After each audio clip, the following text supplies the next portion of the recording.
Hey, boys and girls and bunnies and kitties. Hello. Good day. Hello. Gotta include kitties. Oh, anyway. Shit. So, oh yeah, I fell down. I heard. The hell were you doing?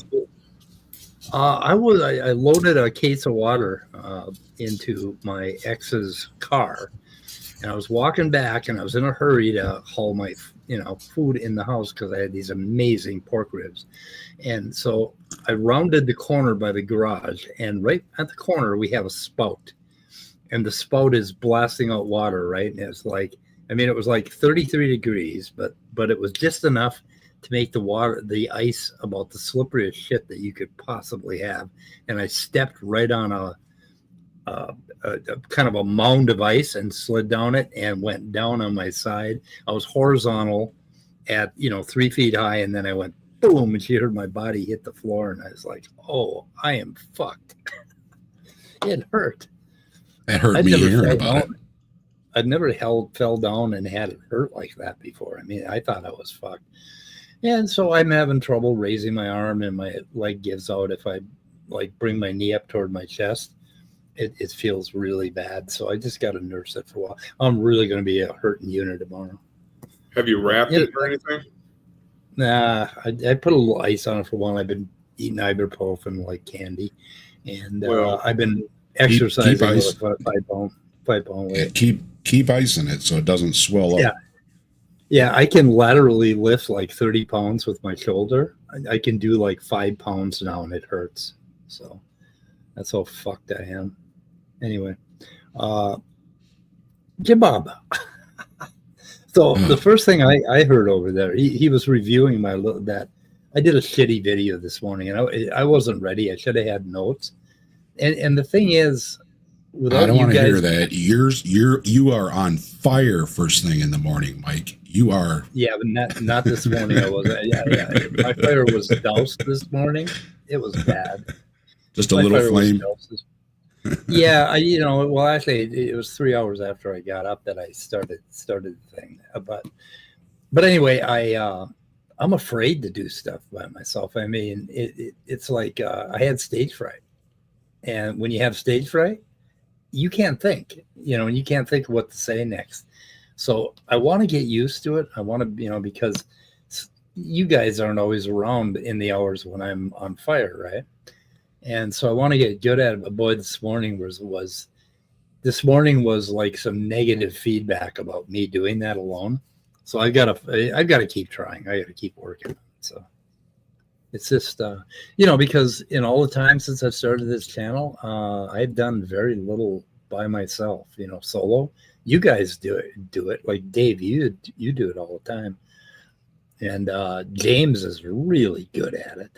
And I'm just not. I got to get good at it. So practice makes perfect. I'll be better. Anyway, okay. Voting. I still get nervous right every time right before a stream. I have those couple minutes where I'm like, oh man, and then it's like, knock it off, Dave. But it'll creep up on you. You just got to tell yourself, Well, Mike, then I looked. You've been on. You've done like 800 videos or something. I know. I looked, and there was like one person watching or two people watching that, and then I looked again, and there were 9 people watching, and I was like, oh shit, that's too many. Too many. I see Zach in the chat there. I'm gonna go over and do a thing with Zach on Sunday. So Yep. So, in a civilized society, who should vote?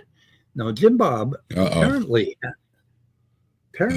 he has a theory about who should vote, and his theory is that you should only vote if you can pick up a gun and an axe and a chain, and I'm not sure what else you need to be a good soldier, and defend that vote.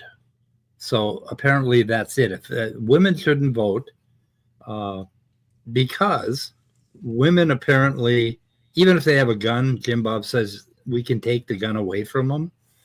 Like we had this woman named Rita Spolrich.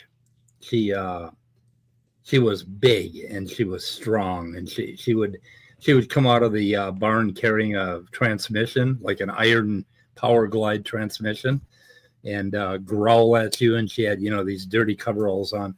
And every time we'd walk by her junkyard on the highway, on the public highway, us kids would walk by her junkyard.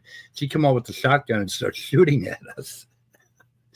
And of course, this was the 60s, so nobody got arrested for anything. And I couldn't imagine how we would take Rita's gun away.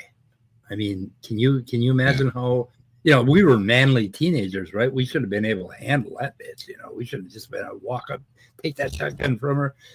No, that isn't how it works. And it's not a matter of gun away from somebody if they can use it on you. Right, I know they can shoot you. Yeah. Well, okay. he thinks it's all body mass and muscle mass and everything. And it's like, I'm sorry, Jim Bob. I've seen some of those ladies that have been in special forces and stuff, and somebody's being a jerk with them in a bar or something, and they just reach over and they go bap bap baps, and they do that little Bruce Lee thing on him, and the dude's laying there on the ground holding himself, crying, right? And that's you, Jim Bob. Okay. You run into the no. I don't want to hear your crap. He's a tiny little cowardly, pathetic excuse of a not man. Okay, and plenty of these ladies would whoop your butt, and I would laugh my butt off watching. It's just media tricks. That's all it is. He's just trying to build a quote unquote brand or quote unquote image. By the way, so you guys don't feel so alone. The Shaken Fist is talking about some of the pre-stream jitteries that they get. Oh, really? Oh, I gotta watch that. And Zach is you'd think Zach is very outspoken and everything. It's like, oh no, and it's like, but he's everybody gets it. I think you'll hear it from people, performers, professional performers. They still have it. So. Yeah, we're gonna be talking over there with I think about some Bigfoot stuff on Sunday. So cool. It should be fun. Brothedoxy is a good word. I think Scott came up with it, right? Did you invent that? So they give men a bad name, the quote men. You know what I mean? They give everybody a bad name. They just do. Garbage. Wait a minute. Okay, what the hell does this sound? I'm not saying women should not vote, but there was no threat of nuclear war before women could vote. Yeah, that's because we didn't have nuclear bombs. Yeah, it's kind of technical, kind of technically true. Right. Yeah. There was there were no cell phones until women could vote. So I didn't catch a cold until I had a pizza sub last week. So that's right. Figure that one out. That's pretty. People weren't addicted to Pornhub before women could vote either. Right. Yeah. Oh, there it is. And Jimbob's probably taking notes too, so watch out. Oh yeah, he probably is. Ding dong. Anyway, in a civilization, everybody should vote who is affected by the basically by the policies that you're voting for, right? And if you're voting. What the hell is his point? That was he thinking about voting for and against going to war? We don't even do that. Nobody votes to go to war, so we don't have a democracy. Not even Congress. If we had more ladies in charge, we wouldn't have all these wars. How about that, Jimbob? It's possible. Yeah. So what the hell was he? We don't know. Maybe we should give it a try, right? I think it was a strutting for the audience. Strutting for the Orthodox congregation. Yeah, but I don't know. Does he really believe this shit? Does his wife believe this shit? It doesn't even make sense. So no, it's just orthodox strutting and chest pounding for clicks. Yeah, they're like a bunch of apes running around pounding their chest, going, blah, blah, blah, we're strong, and the women are in the alpha males. We're so alpha, and I'm so alpha. That's why I'm single. Unfortunately, this is basically a rape mentality. That's what it is. And serial killers have this whole, like, every time Jimbob reviews a woman, he changes the tone and makes fun of them for being women. And that's kind of what serial killers do. Yeah. He's always got the fallback because my Bible says that the man is in charge. Yeah, and that's supposed to give him. Which I don't think he believes any of that. I don't care. I know, Mike, you have maybe a different opinion on it. I don't think Jimbob believes any of that crap. I think it's all a front. Yeah. Go ahead. Yeah, and the thing is, okay, here we can disagree. That's okay. I'm just saying. I think he's full of crap, including his religion. Well, he's probably he is talented, and he's got a good following, and he's making money on this shit. He's a showman. It is in his best interest to keep up the orthodoxy. A few years ago, he'd have been in a carnival. See the Fiji mermaid. But how can you, like, okay, well, I guess on his show, when you go on his show and you talk to him, you're in the show, so he's got to be in character, right? Every now and then you get him out of character, and he's actually a kind of a pleasant guy to talk to. He isn't that bad. But when he's in character, he's got to do this whole fucking posturing thing, I guess. Now, when he goes to a bar, in the neighborhood or a restaurant or whatever, I bet he's a much politer guy. I bet he doesn't walk up to people and tell them that they're old, or your wife is too small, I could beat her up. Well, he's only about as big as Ben Shapiro. He's not very intimidating. So. Here's the thing about men, basically. Okay, we got the man here on the left. He's kind of small. And we have another man who's bigger. Okay. And then we have, what's her name? Brianna from Game of Thrones. Well, they made her look bigger than she is. This is a girl. Okay. So, I mean, different physical size. If we're going to do that, okay. So then that would mean that really small men or men with weak musculature shouldn't vote because they can't defend themselves. Because they can't defend the bull. If they grab the gun, some bigger guy could come and take the gun away. So that's his whole logic for this voting thing, where women shouldn't vote because what the fuck? Anyway, so there are different sized people. We know that, but in democracies, the reason we have the vote, the reason we have the Constitution and rights. Okay, what are rights? He's always going on about, they think rights are like some objective, real thing. Right? No, we don't. We think about rights the same way we think about morality. It's something that happens in human communities, right? It's a word we have for something that happens in human communities. And we grant each other rights because we got sick of this, big man and big woman beating up on the little man, right? We thought, this is bad. This disturbs us. We're going to do something about this. We're going to make everybody equal. I mean, what the fuck? Yeah, and that's also saying, anybody that has anything that I don't want to use the word handicap. Anything that like you, Mike, you've got a sore shoulder, just disability. Thank you. Yeah, right now you got a sore shoulder. Yeah, right now, anybody could walk up to you and kick your butt. You can't do anything. So, you can't vote. It's like, it's just ridiculous. And anybody that's just born with, missing an arm or something, so they can't vote. Yeah, they can't get into a fight and take your stick away. And it's like, I'll take your stick away. I can't imagine firing my 12 gauge right now with my shoulder the way it is. that would hurt. It would probably it would probably knock my shoulder off, and it'd be laying on the ground behind me. Yeah, my right shoulder hurts. But anyway, yeah. So that's the kind of arguments that they're putting up over there, and they got 400 people in the chat. There's about 500 people in the chat, and 400 of them are all in the orthodoxy. And they're all just, oh, yeah, Jimbob, he's really, really laying down the law here. We know. Everyone thinks that they're a tough guy, and I'll bet none of them have ever been punched in the nose. Yep. Yeah. Punch in the nose causes humility. It does. I mean, I'm anti-violence, but let me tell you what, getting, punched back in the nose a couple times, it kind of clears the head a little bit. It makes you realize, dang, I ain't all that. You know what I mean? Somebody can just pop me in the nose.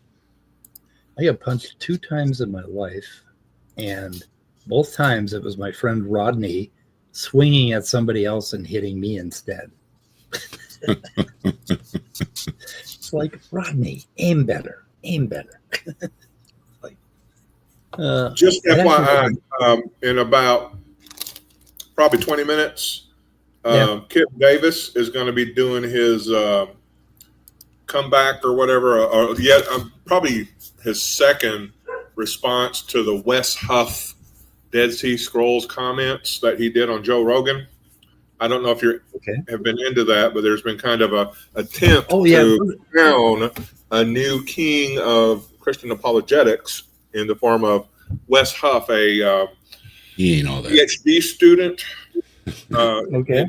His field is textual criticism, which is fine. But then again, so is Kip Davis's. So within that area of expertise, Kip is going to, or I guess, make some comments about things that Wes has said, starting with the Joe Rogan podcast and going forward. Have you followed him at all? Can you tell us what his idea is? Wes Huff? No, I haven't followed him. I've just basically seen clips of his performance, and it was a performance on Joe Rogan, as well as the big deal is that he said that, it's a word for word match between the big Isaiah scroll from the Dead Sea Scrolls and the Masoretic text, which is, a Hebrew, a compiled Hebrew text from about 1,000 years later in the 900s. I'm going to say AD just for familiarity. And it's not word for word. It's very close. It's impressive, but it's not word for word. Yet he was basically trying to fool Joe Rogan and fool his listeners into making a stronger case in that situation, about the matching. It's not 100% word for word match by any means. So and that's what Kip said he did his dissertation or something on, isn't it? So it was like something he already knew because he had already very close. Yeah, he'd already looked up all just some for whatever he did. Yeah. Yeah, he it was either he or Dan McClellan or possibly even who's the guy, the British guy, counter apologist. He debated what the hell? Recently. I can't remember his name, but redheaded guy, Alex O'Connor. Okay. Alex O'Connor even, might have been the one that pointed out, basically the go-to publication in about the text of that particular Isaiah scroll just admits that there are, variances and differences and things. You just can't say what he said on Joe Rogan and be that confident about what you're saying. It was just, he's trying to become the latest, greatest apologist to maybe take the mantle from Van Til or whatever. Not Van Til, William Lane Craig. Okay.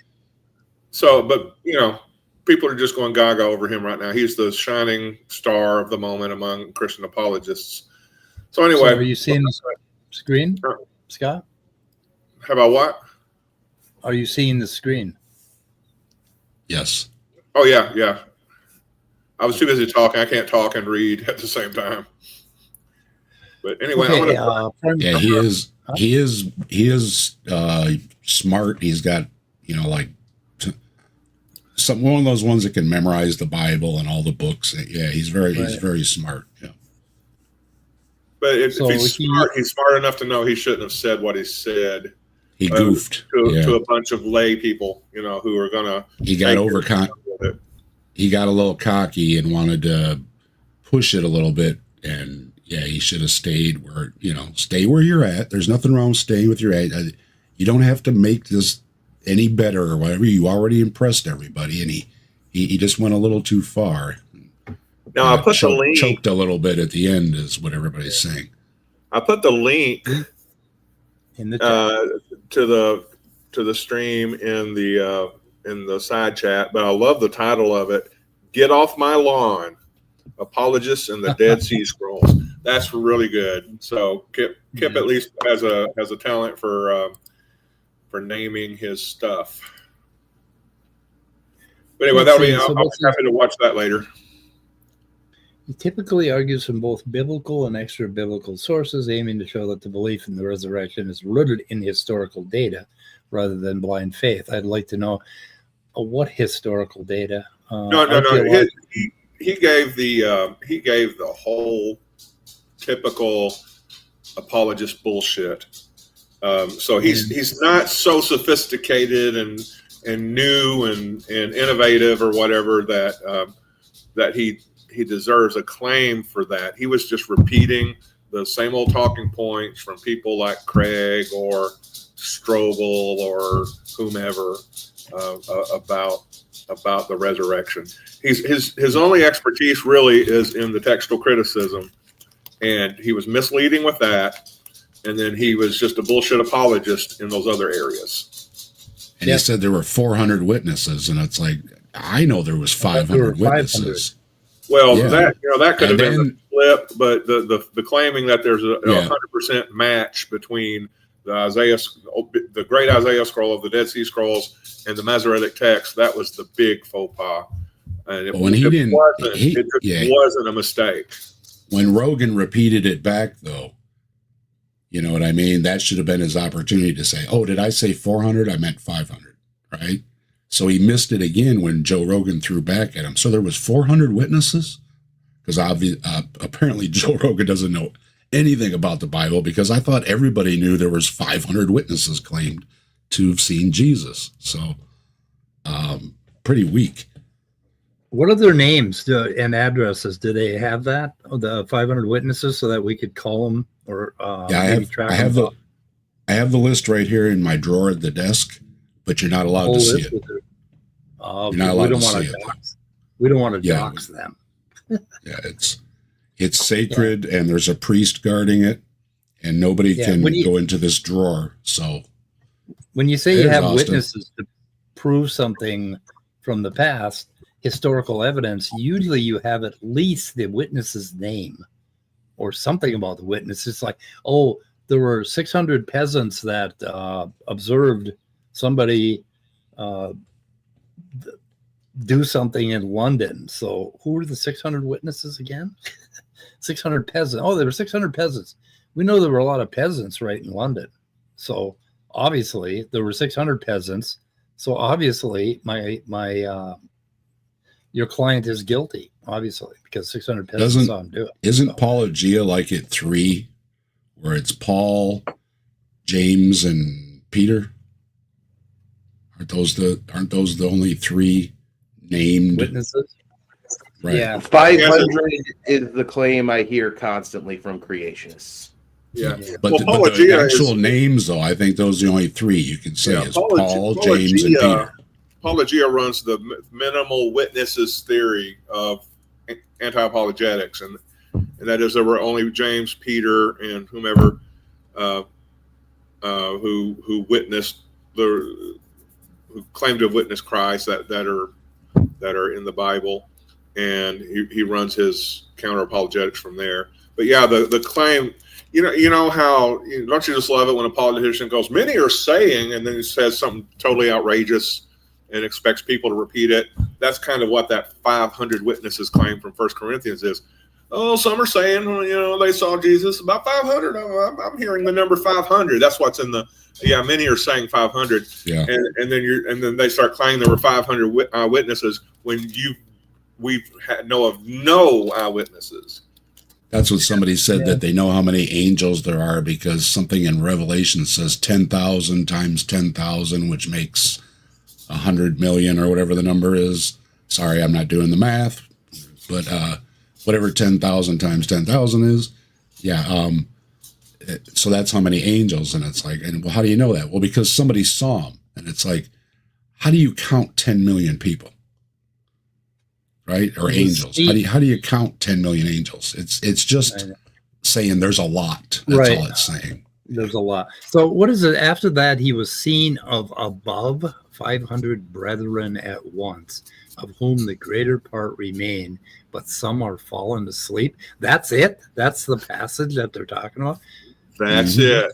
No, this sounds like a creed. So that takes it back to like just after the resurrection, it's just all the silly things that apologists get away with. Well, the counter argument is, how come there aren't people that said this didn't happen? And it's like, because people don't report things that didn't happen, right? Didn't happen. It's like, I didn't report to the police that I didn't have a car crash, right? Right. You don't do that. That stuff's not recorded. I don't have daily reports that I didn't have a car crash. The couple times there was an accident, there's a record of that, but not when I didn't have one. Yeah. If it had been in the public media, there would have been people that denied that it happened, right? But it wasn't even in the public media.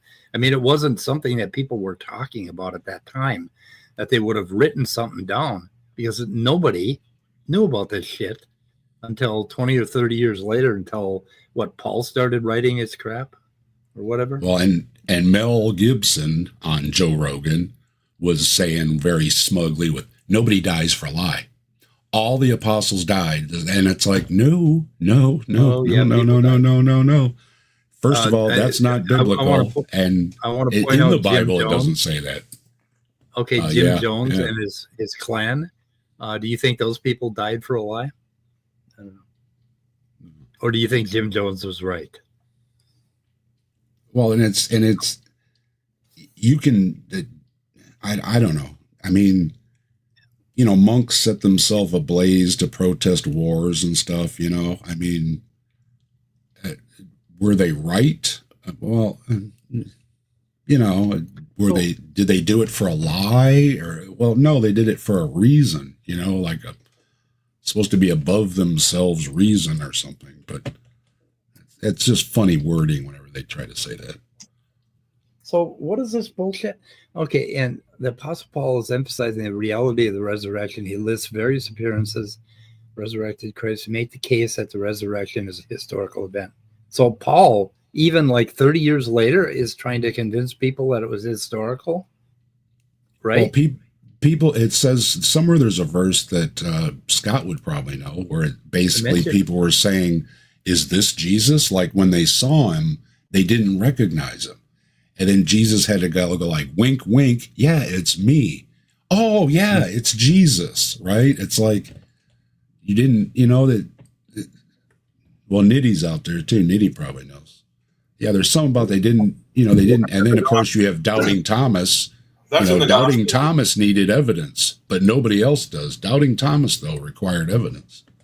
That's in the Gospels. It's called Jesus on the Road to Emmaus. And it was, he talked to him, talked about the Old Testament or whatever, and predictions or whatever. And then when he left, they said, that was Jesus or something. So it's been a while since I've been through that section. But the point about dying for a lie isn't that it's a lie and here all these people died for it. Like in the Jim Jones case, the people who willingly took the poison believed it was true. Yeah, but the argument is, These people knew it was a lie, yet they died for it anyway. But that's not how people think it happened. People believe they saw the risen Jesus. Those people, that generation of people, really didn't die for it. But then they told other people about seeing the risen Jesus. And other people started going, oh, yeah, I saw it too. Or maybe they had a vision of the risen Jesus early on. And then later, when the Gospels were being written down, they kind of created a historical narrative, or a historical sounding narrative, where Jesus actually was up and walking around. But I believe Pelagia's case is that initially people people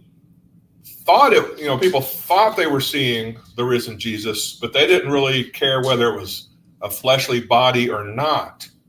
They were seeing a Greek risen God figure. Vision, yeah. A demigod. So, but why is Paul arguing this? Like, okay, Paul started writing it, wasn't it like 30 years after Jesus died? Yeah. Or was it 20 or 10? Ten? It's a risen Jesus. It's a risen God, a risen demigod theology, but it's not a literal, historical, fleshly Jesus theology. We assume that because of years of doctrine since then. But the argument is Paul probably didn't even mean a resurrected Jesus the way we mean a resurrected. He was raised and put up in heaven, and that's it. All that, he never really mentions the earthly sightings of Jesus of the Gospels. So you don't really have to account for that. Yeah, but Paul is arguing this, which surprises me because, okay, it's been what, how long has it been since the moon landing? Like 50 years, something like that. I can see arguing whether there was a moon landing 300 years from now, but I can't see arguing whether or not there was a moon landing today, because we could still find, people like me who were watching television that day and getting all this stuff. But it surprises me that Paul is arguing this, that he feels that he has to argue for the historicity of, today we're arguing about the historicity of Jesus, right? I didn't know Paul was arguing way back then. So it kind of sounds like he was. I don't think him mentioning the eyewitnesses was an argument for the resurrection of Jesus. Well, that's what ChatGPT is saying. An in-passing comment that apologists have now taken and run away with. Yeah, but ChatGPT is kind of saying that Paul builds his argument. So is ChatGPT kind of like off the base here? He argues that if Christ had not been raised, later in chapter verses 12 to 19, Paul argues that if Christ had not been raised, then the entire Christian faith would be bullshit, which it is. This underscores how critical the resident. I don't know what the fuck they're saying here. Anyway, that's interesting. I find that interesting. So the Christians were arguing amongst themselves from day one. Yeah. As soon as Jesus died, Peter and James couldn't agree, and Paul was kind of deciding what story to listen to, and then tell his version of it. Yeah. So that's the thing. I said, even if a religion got their way, took over the world, got rid of everybody they didn't like, they would start infighting amongst themselves. That they have to do it. Yep. So anyway, back to evolution. So were you watching the Jimbob stuff there, Austin? Oh, absolutely. Yes. I stopped by in the comment section while I was at work. I was on a computer station where I don't bring headphones with me to work, and I don't use headphones. So if the computer station isn't loud enough, I just straight up can't hear the video. So it's kind of like having Jimbob on mute, which it's much more enjoyable that way. I find that I had him on mute today, and I thought he's really cool when he's muted. Sounds better. Yeah, except for he does these really childish segments where he plays these really loud, like really loud, really childish, And I could even hear it over the roar of the fan, and like, because I work in a bus environment, it's pretty loud, but I could still hear that part. That was the only. That was when I muted him today.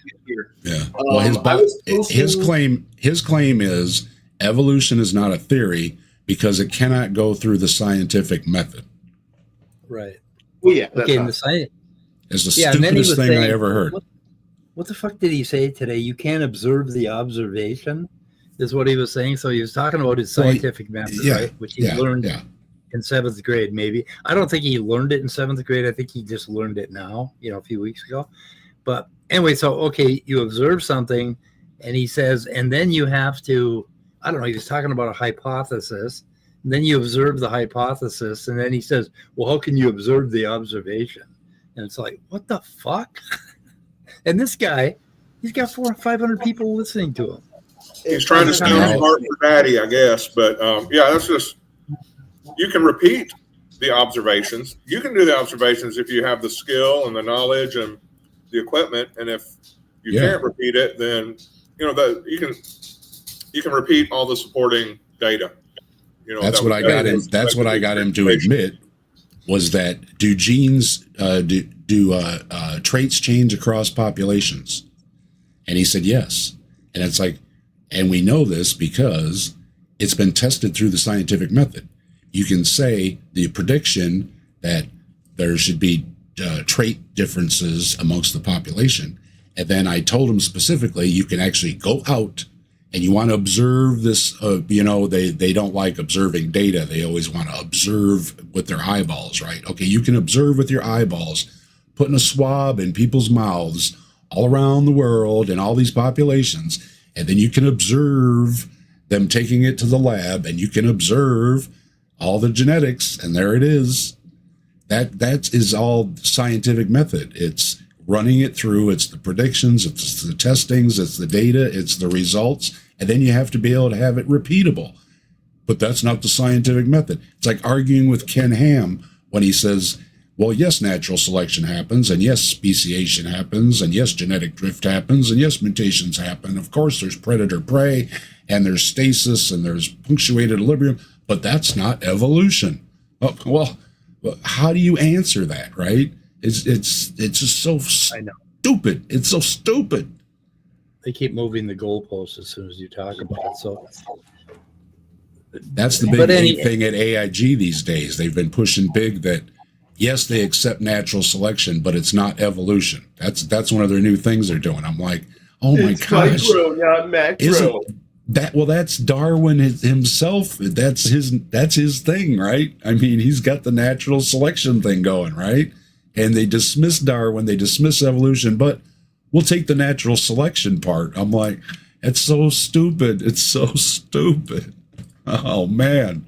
Yeah, it's really funny to me, Dave, when they say things like, well, that's just adaptation. Adaptation is just evolution. Yeah. It's like, you're using a synonym, buddy. Those are the same thing.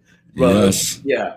No, I did catch quite a bit of the end of not the end. I think he's probably still going. As I was coming home, I had him playing on the phone in my car, and I did hear some stuff that I think is interesting to you, Mike. He said that that this stream was going to be about women voting. Did you make? Oh yeah, that's what I said. Yeah, we talked about that. And he immediately just launched into defending disenfranchising women, taking away their right to vote. And he even went so far as to say, if we did that, I don't think they would flip out. I think they'd be cool with it. I started laughing so hard in my car, I almost hit a stop sign.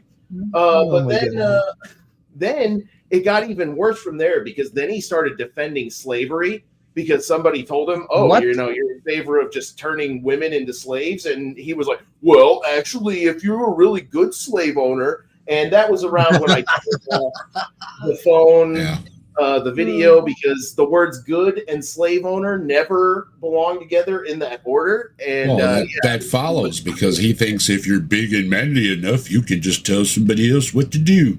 Yeah, but when he go pick my crops because I'm bigger than you.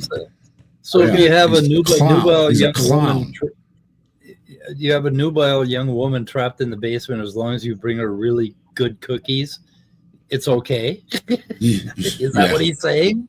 Is that what he's saying? Maybe have we talked to his wife? Oh my God! Yes, Megan. Yeah. You can do so much better than this guy. But no, he did too when he mentioned, "Oh, everybody go check out Mike's new video and repay all their kindness, and to stop into their stream." So he did tell him to come on over and have some fun with us. So I'm expecting we're going to get a couple of them in here. We have sandals. And I'm curious. I want to ask Jimbob, you're a liar and you're a coward and you're a weenie. You got me blocked, and then you call me out by name and talk about me when I can't comment back. You're a giant weenie coward, man. There it is. I'm putting it out there. What I ask of any of his fans that come over, because I'm curious. I have a hypothesis. I'm guessing his demography is mostly male. They're mostly single males. I'm guessing they're in kind of a specific demography there. They're so alpha, no women want them. That's how alpha, they have achieved the ultimate alpha male where nobody wants to be with them. That is the epitome right there. So Sandals says that it's absurd for women not to vote, but maybe that is why it is an entertaining topic. We could think of, I don't know. Maybe it is. Yeah, I guess that's why the Broorthodoxy likes to bring it up, because it pisses us off, and then we do a stream, then they get more exposure, and on and on and on. So yeah, you're probably right. Yeah, somebody's got to call him stupid. Somebody's got to call him stupid. We have to call these people stupid. Right. You're stupid. What you're saying is stupid. You cannot have a scientific theory that hasn't gone through the scientific method when he's going to pick on the definitions of the scientific method. But the definition for a scientific theory is that it's already been rigorously tested and confirmed through the scientific method. That's the freaking definition. Jimbob, you're stupid. Your garbage is stupid, and your audience swallowing it up. Hey, good for you making money out of it. But you know what? At some point, you should have something inside of you that says, you know what? I have to stop promoting stupidity. Goes for Joe Rogan, too. That guy is just on my list. I think I've got and I like Joe Rogan. Yeah, I like Joe Rogan. Not a bad comedian, not great or anything, but I've laughed a few times, right? And the fear factor in the early days, I like the early shows. I was entertained, right? That's what I want from an entertainer, right? And this other stuff where he's going down the list, I've looked at the research. Look at this chart. We're in record low temperatures. Climate change is all nonsense. I'm like, where are you getting this from? We're having record temperatures higher every summer. Hotter. He's putting this some goofy chart he pulled up somewhere that's got this big plummeting thing going down. I couldn't see exactly what it was, and I'm like, there's no way you could be this dumb. There's just no way. But I need a minute. Him and his fandom are very interesting to me, sociologically speaking. Jimbob is very obvious. He's like an amalgam of every sexually frustrated right-wing middle schooler I've ever met. It's really amusing. Go ahead, Mike. Go ahead, Mike. Did he need a break for a minute, or did he need to? Yeah, I think he said he needed a minute. Okay. So right. we may just be waiting on him to. I thought he was going to pull something up, so I was just checking. Probably has something in a pressure cooker. Go ahead. Go ahead, Austin. Sorry. No, I think I said what I wanted to say. He's stupid, and he's promoting stupidity. All these people are. And that Candace Owens, you're stupid, okay? Just accept it, okay? You're stupid. So my concern... Stop trying to put out there that you're smart because you're thinking from your stomach, and rejecting science and is the way to be, because that way you're smarterer. No, you're stupid. So that's Austin, it. The fascinating thing about this is what we're observing on Jimbob's channel is the MAGA phenomena. Basically, you've got a bunch of bros that are together, and they've got all these things that are kind of turning around in their mind, like 7 o'clock at night when they're watching some sitcom. They're thinking, oh God, those trans people, and they've got those immigrants, they're everywhere, and they've got all these little fears and little things. And this is a place where they can all get together. And what Trump did to us in 2016 is he made it okay to say stupid shit out loud. And since that, we've had a lot of stupid shit said out loud to the point where it actually swayed half the population to vote for this motherfucker. I mean, this is the MAGA phenomena that and it is interesting psychology because it's a bunch of guys that are insecure, backpatting each other. That's it. Mostly men. Remember when Rebecca's husband didn't like me anymore is after my comment of, okay, good for you. Pat yourself on the back. You know better than all the scientists do. Congratulations. After that, he didn't like me anymore. And it's like, I think the truth hurts, doesn't it? And these same thing. Oh, look how smart I am, Jimbob. Look how smart I am. Pat myself on the back. I know better than all the scientists and Candace Owens and Mel Gibson and all the other clowns that go on that Joe Rogan show and all the clowns that are interviewing these people and paying these people like Candace Owens enough money to make her worth $5 million is disgusting. Nobody should be paid $5 million for being stupid unless they're making Three Stooges movies. Right. Gosh. Yeah. So I have started to think that all the lies that people like that tell, they're not really about convincing people of the lie. Like that it's part of it. They hope to convince people of the lie when they can. But I think the bigger endeavor there is to just get people to not trust anything at all, period, anymore. Yeah. To just get people to say, oh, I can't believe this. I can't believe anything. Because if people don't know what to believe anymore, you can do anything you want to them. They're like wet ears, little manipulable infants. They have no ability. That's why you need the scientific method. So you can, they say, oh, that people won't entertain ideas or opinions. No, baloney. Bring all your stuff in.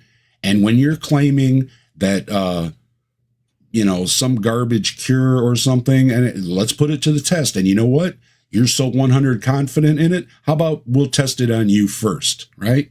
Yeah, no. All of a sudden, well, wait a minute. I want that to be researched before I put it in my body. Yeah, that's a good idea, isn't it? Clowns. How do you build a good army? How do you build a good following? A good army that's going to follow you mindlessly. They're all gonna agree with each other, be patting each other on the back, and they're going to be cheering for the leader, basically. And that's the MAGA phenomenon. It's really kind of fucked up. But I think it's human nature. I don't know. It's a religious culture war is really what it is. This is a very specific sect of religious culture that is really trying to take over our government and basically give their church the power that our government should have. And generally that things tend to move towards. If they gave that power to the church, it's pretty obvious what the results would be. Jimbob is talking openly about what he wants that to be. Women disenfranchised, no abortion, no trans people, although he uses much more colorful language to describe a trans person than I would ever. I would bristle at using the kind of language he uses on a public medium. No other religions. Definitely no atheism, those kinds of people should probably not be able to vote. They should probably not be allowed in the country. He thinks they probably shouldn't be allowed to exist if he could really bore down to the. And can we explain displacement to these people too? These stupid people. Yeah. You put an ice cube in your glass and it melts and it doesn't overflow. Why? Because the water has already been displaced. When you have an iceberg in the water has already been displaced. That's not adding to the problem. The problem is the glaciers that are melting, that are on land, that are not displacing any water. They are flowing in and adding to the volume. They did this ice cube in the glass thing, and When old did they come Mel up with did it this? and put this smug smile on, like, see, the ice cube in your glass. See, all these climate people are stupid. See, I can put an ice cube in my glass, and I'm like, oh my gosh, oh man, my brain. I literally, I heard something in my brain just snap. I'm like, Was that Mel Gibson? This is grade school stuff. Mel Gibson with the ice cube in the glass. Yes. Every shit. other word they said on that thing is just, and they were giving constant misinformation, bogus cure stuff. Almost everything that's supposed to violate the TOS was every other sentence through that entire podcast. I don't know how it stays up. It's baloney that any content creator has ever had anything pulled if that garbage is allowed to stay up.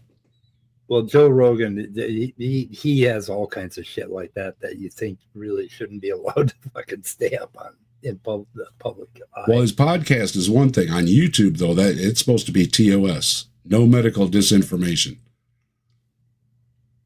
Oh, okay. Garbage, Joe. That's garbage, But no Joe. kid, You're going to hurt people. So he actually did claimed that the glaciers melting are not going to raise the ocean level. Is that what he was talking about? Yep, because if you put an ice cube in your glass, it doesn't overflow, and it's like, What the fuck? oh my gosh! Do you know how a ship floats? No, you don't know how a ship floats, do you? You don't. Apparently not. Oh, and you know who else don't? Jimbob, because he don't understand any of that. I guarantee he doesn't know how. Jimbob didn't know that. Jimbob thought rockets were baloney because there's nothing to thrust against. I'm like, oh my gosh, you're so dumb. Yeah, and then he thought that there's a problem with the atmosphere because why doesn't the edge of the atmosphere flow out into space, right? Yeah, like he said, if you open a vacuum next to some air, the air goes thwomp and ends up in the vacuum, right? He thinks that should happen in the upper atmosphere. That basically sort of some baloney going on with science. He denied that the space station was built in space, or that maybe it's even there, and that Red's Rhetoric guy channel. He has somebody with a fancy telescope that took images from his literal backyard or wherever he has got his telescope. He was taking photographs from his home of them putting together the space station. He says, "Hey, well, I don't know about them photos." Jimbob, you're stupid. Okay, there's nothing you can do. Nothing you can do. You can bring them right up to it. You can put your nose right up to the window and you can say, see, here it is right here. Well, I don't know. That might be some trick glass you're having me look through. It's just whatever. You're stupid. You're stupid. Jimbob denies, moon landings. He denies the space station. And he thinks that, rockets cannot work because you need something to push against, like a boat motor in the water pushes against the water. But there's nothing for rockets to push against in space. I'm like, what are you talking about, dude? You don't know how rockets work. You don't know how rockets work. You don't know how rockets work. You're so stupid. Is he a flat earther? He said he's not a flat earther, but that's he says he's not, but flat earthers say that he does. He does the why doesn't the atmosphere leave the Earth thing? Yes, he does that. Yeah. He is a flat earther then. He's stupid. So I asked him, Jimbob, at 100 miles up, what is the air pressure, basically? Because he doesn't get that, it's the weight of the atmosphere that pushes it into a vacuum at sea level, for fuck's sake, where the air pressure, what is it, 414? This is the guy that calls me a dummy. I'm like, okay, look, man, you call me all the names you want, okay? But I mean, you do not know anything. You do not know things I learned when I was a child, okay? You're stupid. You're stupid. You got a lot of fancy words and you do your little comedy bit and you call people dum-dum. Fine. But you know what? You're a joke, because every time somebody asks you any kind of scientific question, you prove yourself to be stupid. You just are so dumb. You do not know basic anything of physics or Oh my gosh, my brain is overwhelmed.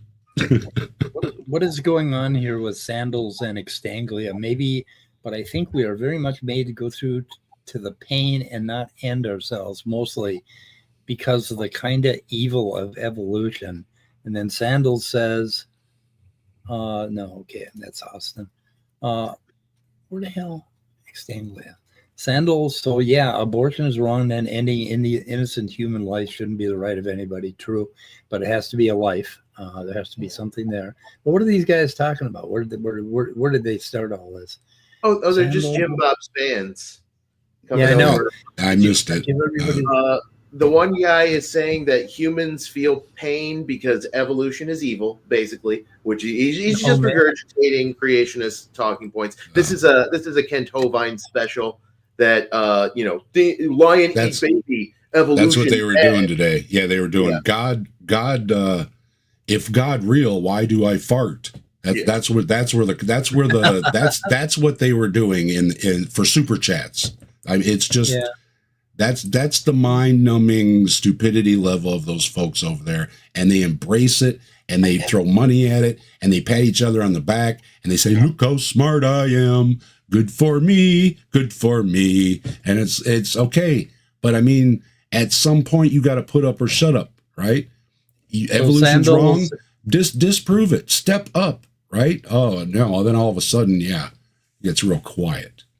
So Sandals and Extanglia, I extend an invitation. They can stop on in and talk to us. And to answer this question, it's because I mentioned like 18 horrific, appalling positions that Jimbob has, and they, of course, the only one they care about is abortion. Well, Mel Gibson said something about, they took core samples in this skull, and they found out it was part human and it had the jawbone of a gorilla or something. And it's like some Piltdown Man thing or something he's trying to talk about. But he said they drilled down and took core samples, and I'm like, what the hell are you talking about? They took core samples from a skull? I'm like, just stop trying to talk, Mel. Stop. Talk about movies. Talk about movies, okay? No. And then he's, I don't know. The Darwin thing. I don't know. Dinosaurs, fish. I don't think I was something else. And then he's of course asked him, well, believe I was created, and that's when he asked him, well, when did you think man was created? And he says, about 8,000 years ago. And I'm like, oh Christ, young Earth. Oh no. so we got an Extanglia who has joined us. I'm not sure if you're a Jimbobber. Are you Jimbobber? Jimbobber? Yeah, are you Jimbobber? Huh. I watched the stream, yeah.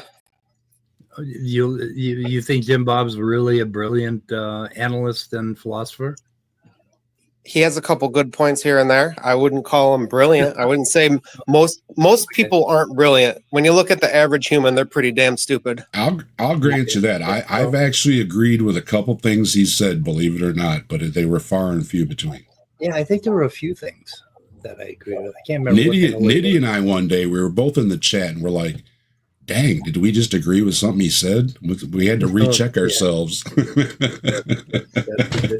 Look, Stanley, what do you think? What do you think about this? What do you want to talk about? I was just having a little conversation with Sandals. Someone had said they're going to take the right to abortion away, and I had commented that I don't think it should be anyone's right to end innocent human life. So that's where our back and forth was. So you think you think a 4-week-old fetus is a human? Is a human, yeah. It's an innocent human. Why do you think that? Because of genetics and science. Okay, genetics and science. Okay, so it has human genome. It's growing. It has the potential of growing into a full-blown human. But why would you call it a human life? Why would you call it a life? It's a human life. The same. It's just an not fully developed human life. Just like a 1-month-old baby is not a fully developed human life. You know, it's a human life, and it's an innocent one because it hasn't made any choices yet. Hasn't made any choices. Okay, yeah, but it couldn't make a choice if it wanted. There's nothing there. The No brain. brain is just like not even formed yet. So you're calling. You see, that's where we disagree. I think I think abortion should be illegal up until the baby's 1 year old. Actually, because Buyer's remorse. Maybe 2 even. Okay, I raised a couple teenagers, and I think maybe 18 is more on. Yeah. Anyway, Hey, real quick, I have a real quick question for Exchange Oil. Do you consider yourself pretty damn stupid or brilliant? Yeah. Those were the two choices you gave. Yeah, I'm pretty. Okay, sure. I just wanted to see where you felt on that. If given the opportunity, I think everyone should take my right to vote away as well as everyone else's, because I don't think. No, I don't mean that. I was just trying to see where you fit on that spectrum of pretty damn brilliant or stupid. I'm down low. I'm probably below average. Ouch. Okay, are those books behind you? Yeah, there's words in them. Okay, Awesome. are those your This books? is my library. Yeah, this is my library that I'm in for Okay, homeschooling yeah. my kids. The whole library is for homeschooling your kids? It's just, well, the library is where their desks are, and it's where we kind of work out of. All those books aren't homeschool books. Like a lot of it is like The Hobbit and Brandon Sanderson and different shit like that. But Demon stuff. demons. Yeah, demon stuff. Anyway, okay, that's Hey, a hell of the coward showed up that calls me out by name when he's got me blocked. You're a coward, Jimbob. Anybody that calls somebody out by name on their stream and has them blocked is a coward. You're a coward, Jimbob. Yeah, comatose person basically is still has intact memories and life, basically, unless of course they are brain dead, and then no, they can't make choices, and they are no longer something that I would consider a human life. Basically, they don't have a mind anymore. They're dead. We die. When I have, like I say, without a brain, I don't think it's actually a being. You know what I mean? So I do think that at early pregnancy, I don't see it as terminating a life because it doesn't have a brain. More than a brain, I mean, there has to be like an interaction, a lived life behind you, right? Like when I was 3 months old, I was a lesser human being than I am now because I didn't have a lot of lived life, right?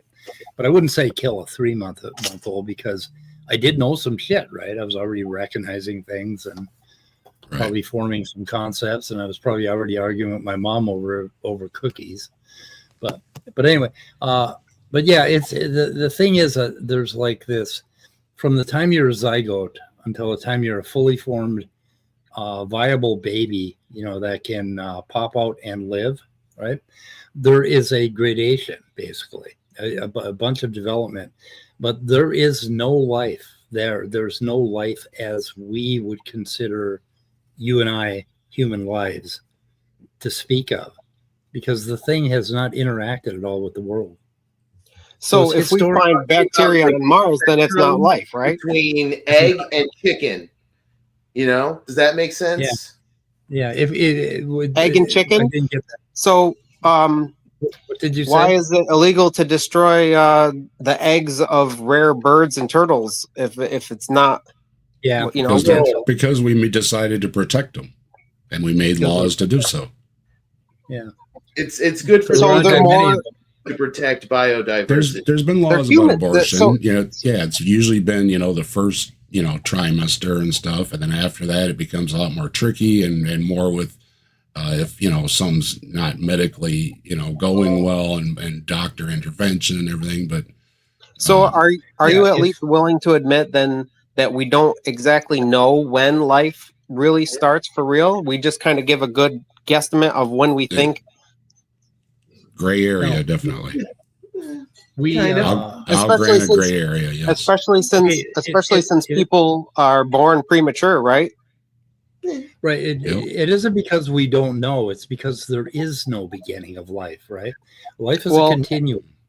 You're continuous. With there your is a parents, beginning. with your mother. There is a and as beginning you pointed because out at one earlier, point though- we were just gametes, right? At one point we were Yeah. just gametes, and then once they combined and started cellular replication, that is actually scientifically the beginning of the individual human life. Because before that we were just the gametes. They were half the genetic material needed to create human life. Okay, And but we where don't give exactly? birth. Okay, in the fertilization process, did it become a life? Okay, Yeah. the sperm starts to enter the egg, right? And then it kind of drills through, and then there's two nuclei, and then at some point they kind of like get close to each other. So when exactly is it when the two cell membranes merge, or is it when the DNA combines, or at what point is it? Like, Well, I would say once it's genetically verifiable to be complete human DNA individual from its parents, then that would seem to me that that's when the individual human life has been created, because before that it was just the separate building blocks of human life. Okay, so when the two different strands of DNA get together and recombine, but of course when they first get together, they're merged together and they start crossing over, and it isn't decided what the DNA is going to be yet, right? That takes a little while. I'm not sure how long, but it's maybe an hour or two or something like that. It's So I mean, where exactly? certainly a lot sooner than like several months. Where are you going to draw the instant that life was formed in that process, in that recombinant DNA?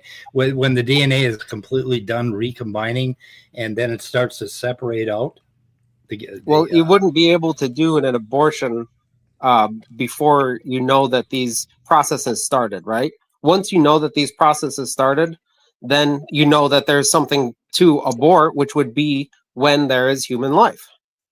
Well, when the sperm are heading toward the target, okay, the process has started. So should we not abort that either? Should we, like, birth control should be illegal? And no, it's because that process isn't already there. You know what I mean? It's the point I'm trying to make is that you're actually continuous with your parents even. Okay, your life didn't begin sometime around the time you were fertilized. You're continuous all the way back to your parents and all the way back to that common ancestor of other primates and us. And it goes all the way back. It's continuous. There's no we're point continuous after we're born, because a 1-month-old baby can't survive without its parents anyways. A 1-year-old baby, you put a 1-year-old on the floor and it's going to be dead in a week. Yep. Without its parents. That's why abortion should be illegal till they're 1. Yeah. I just a couple of things, but like I know I won't be able to get to all of them. I would love it, Extanglia, if you would actually come on my channel sometime, because I want to talk to you more about homeschooling. I'm fascinated by education. I want to hear more about how you do education and your thoughts on education, because I bet we actually probably agree on it more than we might think we do. I imagine most people have more in common in their thoughts than they're willing to admit. Most people have more in common with each other than they have different with each other. So do you homeschool your kids with young earth creationism, or do you admit to evolution? No. Oh, thank God. Oh, I'm not a flat earther. I'm not like an Owen Benjamin Bear tard. Bigfoot. So, are you familiar with philosophy at all? I have kind of a point that I think might help kind of like express just my thinking on it. Have you ever heard of utilitarianism? Do you know like what the basic idea of utilitarianism is? I'm not well versed in philosophy, like historical and all that stuff, but I know logic and I have foundational reasoning. So yeah, so utilitarianism is an idea in philosophy about moral ethics that says, you know, the good thing to do is the thing that makes the most people happy and keeps the most people, you know, feeling good and getting pleasure. I disagree with that. Well, no. It's just a theory. It has major drawbacks for sure. Like one of my favorite ones is called the trolley problem. You might be familiar with the trolley problem. It's pretty well known culturally. The idea that like if you have one worker standing on a track and 5 workers standing on another track and a trolley's coming down and you can send it either way, which way do you send it? Well, you send it on the track with the one guy, right? Because that's less than 5 people dying. That's the basic idea of utilitarianism. Unless the 5 people are shitbags and they deserve to be run over. That's one of the great things about that question, because it can be modified a million different ways. What if one of the guys is Hitler? What if you're Hitler? You know, there's so many different ways you can modify it. But it's the basic idea is, you know, the most good for the most people. So I put to you this scenario. If you are in like a fertility clinic and you have an actual woman holding an actual born baby in her arms, and you have a cart of fertilized embryos on the other side of you, and a psychopath runs in with a flamethrower and he points it at you and, you know, says, everybody in here is going to die. You only have enough time to save the woman and her baby or the cart of fertilized embryos. Which one are you going to save? I choose option C, and I'm going to sacrifice myself to protect them. That's you can try to do that, but that's one way you could try to do that. It maybe you just doomed all of you.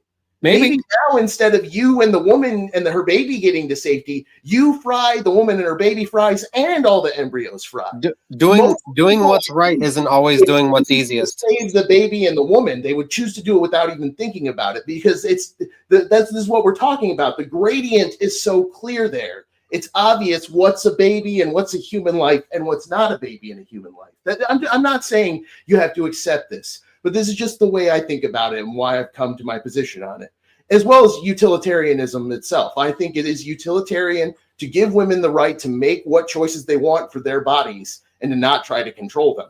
Sure, absolutely. Everyone should be able to choose what they want to do with their own body, and a human fetus is not their body. It's a separate one. Yeah, it is. Yeah, it is. Like I say, it's continuous. You're still there's absolutely no way. You are not your father. You are not your mother. You are a separate human. But I'm continuous with them. Okay.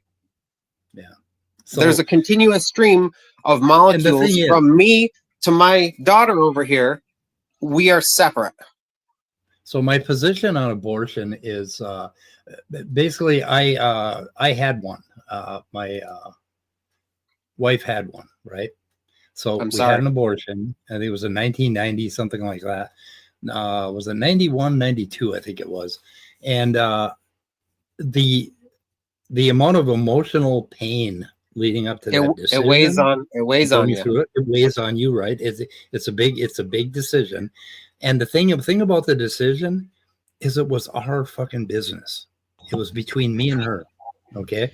And it was for me and her to live with it. And I still do, because sometimes I imagine, had we had a girl, she'd be a little biochemist by now, and or molecular biologist or whatever. And I think about that, but then I also think about the havoc that happened in that decade that child would have been subjected to. And I have no idea what that child would have turned out to be, but we made that decision. But the point is, I don't know if I can call you ex-Tanglia. Do you got a name? Call me Fran. I'm Fran. Fran. Oh, Fran? Fran. Okay. F-R-A-N, Mike. Nice to meet you, Fran. Okay, Fran. Okay. Anyway, that decision was between me and her. It was our business. It was our bodies. It was our family. It was our little unit. It affected my 2 sons, right? It affected us very much personally. We were on the verge of a divorce or separation at that time in 94. And we had to live with all of that, but it was our business. It wasn't the government's business. And we made that decision, and we've had to live with it, right? And it was painful. You know what was most painful? Walking up to the abortion clinic when those motherfuckers came up with their signs and got in my wife's face and my face. And we were already extremely upset going into this. If you didn't want to do it so much, why did you? I can see it burning in you to respond, Fran, too, but I want to just take a second to pile on a little bit, if you'll allow me, because I have a similar experience, but I never chose an abortion with my ex-wife. Me and my ex-wife had like 8 miscarriages, and it was absolutely brutal. And yeah, God knows most of the abortion. It would be the same if it was 8 actual babies dying. Like if my wife had actually birthed those babies and then they had gotten sick and died, or there'd been some terrible accident. It's just not the same in my mind. It's hard for me to make up that cognitive dissonance, even if I want to agree with your view. Yeah. I would say that it's just because of the amount of time that you didn't spend getting to know them. However, that it's a loss to you, right? Those 8 were a loss to you. Well, I wouldn't want 8 babies now. We ended up with, but you did want babies, and that was perfect. You didn't want to lose them though every time. That's true. Yeah, I don't think anybody wants to lose a baby in a perfect world. There probably there's exceptions, I'm sure. But if everybody had like food and they had money and they had education, the ability to take care of kids, I don't think abortion would be that high. And I think there's probably some statistics to back that up. But we have really low wages here in America. People have to work very hard just to get basic necessities and essential things that they can't go without. And that's a nice thing about pregnancy is you can't just trip and become pregnant. You got to go through a pretty rigorous process of introducing sperm to egg to create a human, and should probably avoid that as much as possible if you cannot care for the outcome of said action. Contraceptives cost money. I mean, they don't hand those out. Doesn't. Abstinence doesn't. So whose decision is that, friend? Whose decision is what?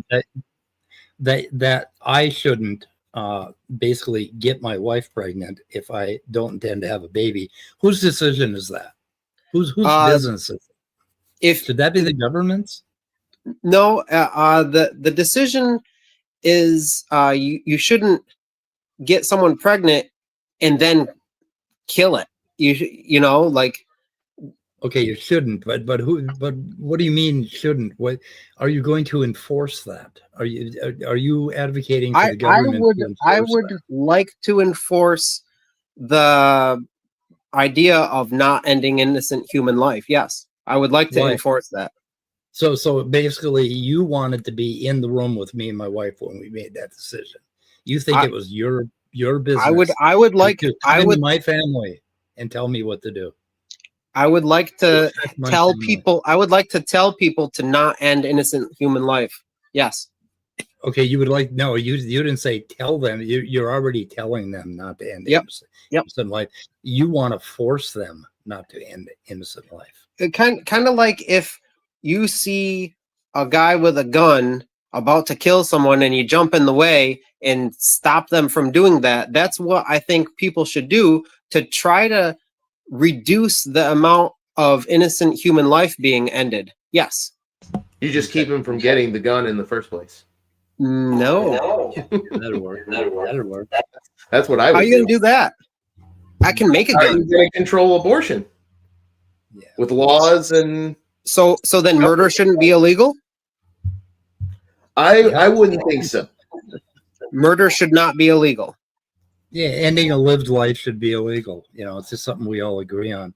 But I don't agree that it's any of the government's goddamn business what happens in my wife's womb. Okay, that is not anybody's business but our family. It's kind of not what's going on. We're preventing that. We're attempting to prevent the ending of human life, innocent human life. And let me make it be clear that I'm not against capital punishment. I'm not against criminals from having their lives ended. Okay, so but those seem like opposite values to me. What's that? But no, why would it be a bad thing for a criminal to have? How is that the same thing at all? Criminals are innocent, and you're saying you hate the idea of an innocent life ending. No, criminals are not innocent. Some of the criminals put to death on death row. All right, so then if they're innocent, they're not a criminal. You're contradicting yourself. If it's an innocent person, but what if a criminal didn't die? An innocent person did. That's what I'm saying. Yeah. That's wrong, obviously. Yeah, and it happens. Okay, but it wouldn't happen if you didn't end lives. You don't think there would be any murder at all? Why don't they just make murder illegal and then it won't happen, right? Is that what you're trying to say? No, I said you wouldn't execute innocent people if you executed nobody. Okay, the possibility of executing innocent people is always there. But if you didn't execute anybody, then you'd So never you don't have think to we deal should with it. execute murderers and rapists? No. I'm cool with life in Not prison. anymore. I used to. Who's going to Not pay anymore. for life in prison? We do. You? We are. You want to? We gotta pay for it. You want to keep a rapist, a child rapist in prison alive for the rest of their life? Yep. If that's what we got to do, that's what we got to do. I doubt they'll We gotta make it the rest. Just get rid of them. It will be very long either Just way. Is murder always Yeah, wrong? right. Yeah. Is murder always wrong? Yeah, it's an ultimate. Well, we And if the kinda state straight murders out- somebody, it's still wrong, right? But you see, the difference is what you're calling an innocent life. I don't believe that a fetus is life. I study embryology. I study how those little cells divide, and looking at that little blob of tissue, that's not an innocent life. There's nothing there. There's absolutely no spark of consciousness. There's no interaction with the world at that point. Well, there is, but it's all biochemical. But it's not an innocent life. But somehow you got it in your head that there's some kind of a soul or a mind that enters into that thing, and it's like an innocent life. It's a potential life. We destroy shit. life at that level constantly. Just sanitizing No. your hands, walking Exactly. around, turning your oven. Yeah, You kill more cells. 50% of all fertilizations end before you even know you're pregnant, basically, because of That's what mutations. happened to me and my That sort ex-wife. of thing. Yeah. Yeah. The divine creator loves spontaneous abortions for some reason. Yeah, so we just disagree on whose business it is, and basically what a person is when another little fetus is developing inside of them. You think there are two people there with and this little fetus has the same rights as that woman, and we disagree on all that. And it's interesting that we do. I don't know if you've ever been in a situation. I was faced with something when my daughter was born in 1968, with the possibility of losing my wife instead of the baby. A choice being made, that sort of thing, and it was a real personal thing. That to have made that decision would have been a real personal thing. But I think at that time they were of the mind that they would save I don't know, they'd risk the mother's life to save the baby at this particular hospital. It was very confused. But anyway, those things are, and it should come down though to the woman and her doctor. That's what it should come down. It should not come down to what our opinions are. It shouldn't come down to what politicians' religious beliefs are or anything. That it should come down to an ultimate health issue. And it should only the woman. It should only be allowed for medical reasons, for sure. No, this autonomy, basically this life, a woman's life when she has life growing inside of her, which is very much a part of her. Okay, it's her business. It's her body. It's her life. Any woman makes about her health is a medical choice. Period. So I would say abortion is medicine. Not like 95% of abortions. A woman's life. In many cases, it is literally medicine, but in other cases, it is medicine in terms of psychosomatics, in terms of women being able to control their own bodies, in terms of if you were able to walk into a doctor's office and say, I want something done to my body, and a doctor is allowed to tell you no, I think that would really change your mind on this. I think we lack empathy when we think about what we're subjecting women to by saying they don't get to choose when they're pregnant. They absolutely do get to choose when they're pregnant, because they can say, don't have sex with me. I agree they do. They also have the power to go to a doctor and say, cut this thing out of me. And end that innocent human life. Yes. They shouldn't. And let's not get morbid here. I mean, let's talk about, a lot of these are done with a pill these days. It's nothing. Yeah, you can poison a person and it's still murder. Well, again, Yeah, but it's not a like a fetus. spawn. It in Fentanyl is just a pill, and if I give What's the too much word? fentanyl to somebody, I'm it still going to jail invokes- for murder. it invokes a spontaneous abortion. So is every miscarriage a murder too? Did you choose to do it? Maybe in some sense. Maybe my ex-wife chose Yeah, but the you wrong You diet, didn't like or clip, she didn't clip get the enough little baby activity, apart. or in some other way she was responsible for the conditions Or of she her got health injured. that She got caused it. injured Yeah. somehow. Yeah, you know, it's I a just wanna- dangerous game. Can I make the point that most legislation doesn't stop 100% of whatever the infraction is? You know, like murder is illegal, right? But it still happens. But what we're trying to do is severely reduce the amount of it. So, like when we're talking about introducing this thing to reduce the amount of innocent human life being ended, we're not saying it's a 100% fail-safe thing that's going to happen. It's still going to happen. You know, there's still going to be situations out of the control. Okay. Do you in support response birth to that Do you point, support birth control? do you think we should have laws outlawing female genital mutilation here in America? I mean, laws aren't going to stop 100% of it, so why bother having the law at all? No. It's not, I'm Let's not talk saying about solutions. What about that's not what solutions I'm like saying birth? at all. What That's about not what birth I'm saying at control? all, because What I about still birth think that control? murder should be illegal. Even though it doesn't stop at 100%, I still think that murder should be illegal. I think that theft should be illegal, even though it doesn't stop at 100%. We want to severely reduce the amount of it occurring. I want to reduce unwanted pregnancies too. I want medically sound health and sex ed classes, and I want accessibility to birth control. Would you agree with that? Yes. Yeah, And right. Great. how else and that doesn't, and that's not 100% either. But I do think that if you teach somebody that, not everybody, but some of those young men are going to put a condom in their pocket and use it, right? Could we agree on that? Sure. And that's a good thing.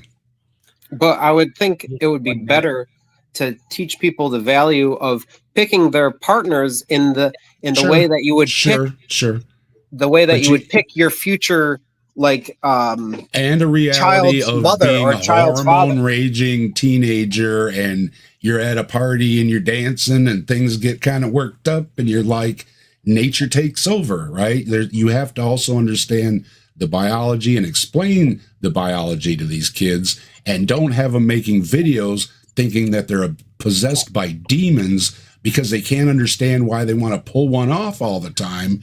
It'll pass in a few years, dude. You know, just you know what I mean? And the problem is a lot of the same organizations that are big on having interference in women's health are also seem to be the ones that are sabotaging sex ed, birth control, all down the line, shooting themselves in the foot, so to speak, to have something to complain about when unwanted pregnancy numbers go up. Yes, we're chewing around what I want to say, which is that if you really want to reduce abortion, you need to raise wages, you need to increase opportunities, you need to make college education affordable without education. Absolutely.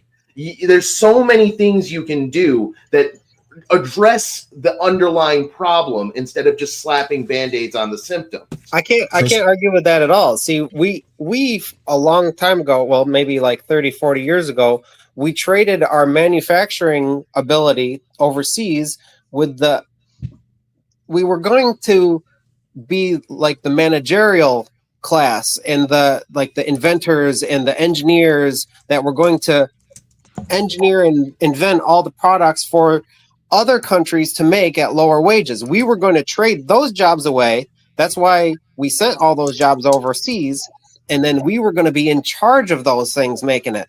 And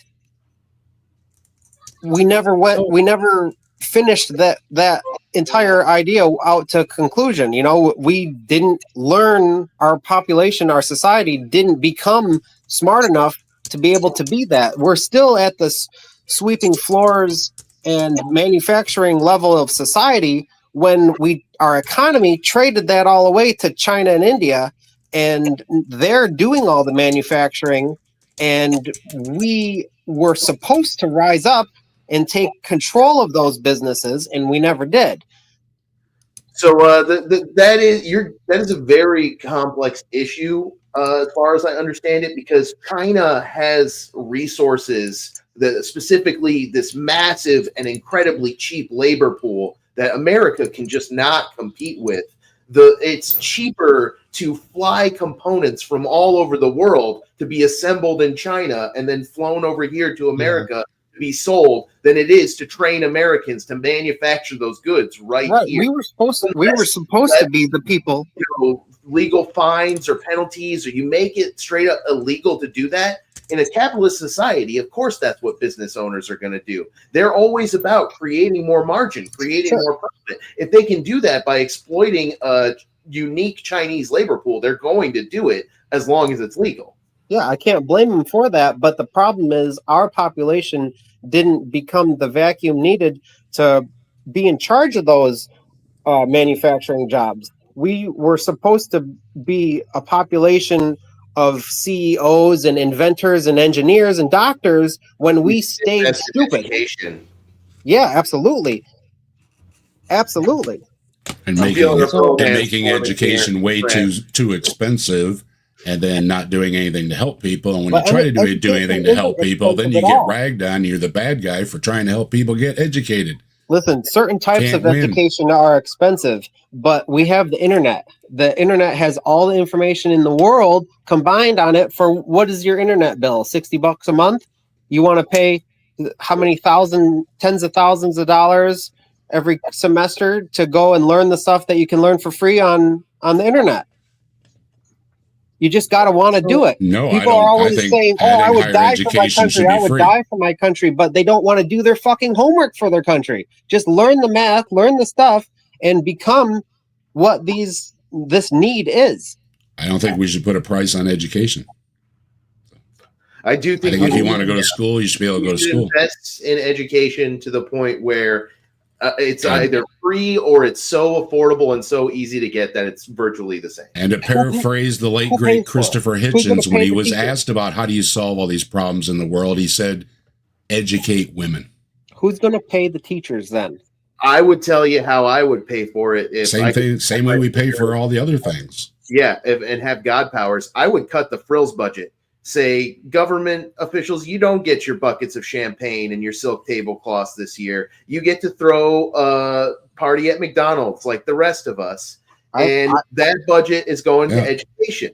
Or we say, sorry, we can find that in the budget. There's things that, believe me, it can be done. I think if we're the top arms supplier in the world, if we're the top arms supplier in the world and we're doing awful things all around the world, second, third, fourth, and fifth hand with our stuff, I think we could kick back a little to help folks out and say, you can go to school if you want to. The idea of who's going to pay for it, is always, we can pay for things. We can pay for things, How does this connect to abortion again? This manufacturing problem in China? We've gone on quite a tangent. Let's get back to stupid people. Let's get back to stupid people. Fran, I have a question. I have a question for you, Fran. Would you like the government to come in and microcontrol how you educate your kids in your homeschooling program? Do you think the government should make laws to make sure that you teach a certain amount of this and a certain amount of that? Is that the government's business? And micromanage it. I don't think the government should have hardly any business in anything. What I think should be the major deciding factor. Hold on 1 second. I think the major deciding factor in most things should be the personal morality that is necessarily objective that guides us. What's that?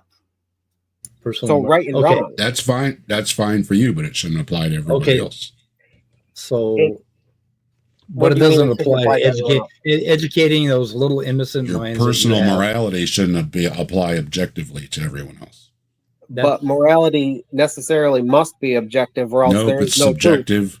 It's subjective. By definition, morality is subjective. then there is no truth. Sure, there is. Why? Humans True things can be demonstrated.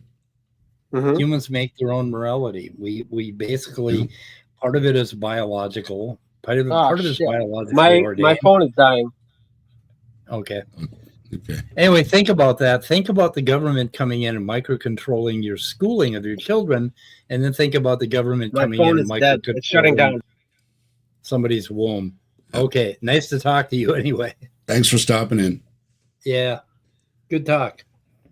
Yeah. So, if you really want to hurt your brain, folks, Joe Rogan talking to Mel Gibson is about the dumbest I'm gonna do it. 2 hours or however long it is that I have ever suffered through. And I've watched a lot of Ken Ham, Hovind. We all know all the dummy names, right? We have put ourselves through so much suffering watching these videos over the years, right? And I know mamas out there, mama can feel this, right? And this might have been worse. It might have been worse. He's a Shroud believer too.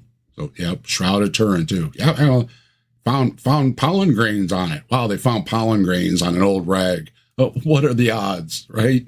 I'm like, oh no. So I prefer to like Mel Gibson, and the only way to like Mel Gibson is to watch him in his movies. And it's the same thing. I do. I like him in the movies. I do. I do not dislike his movies. I do not dislike the man until he starts saying stuff and he's giving out phony cures for cancer. It's same like thing with John Boyd. Bad. Yeah. Bad. Yeah, well, that's like Hovind. Hovind, same thing. Him and his kid both got busted for selling phony cures. It's like, no. It's just they just think they can get away with this phony cure stuff, and it's like, well, the snake oil salesman thing should be a joke these days, and people are embracing. Where's that cart? Where's that cart? Where's that guy with that magic bottle of alcohol mixed with dust or whatever they threw in it? Right? It's just what the hell's the drawing and quartering scene? What are we talking about here? Was that Mel Gibson's movie? Braveheart. Oh shit! Yeah, they did have that, didn't they? Holy shit! Didn't end well. Didn't end well for him. Yeah.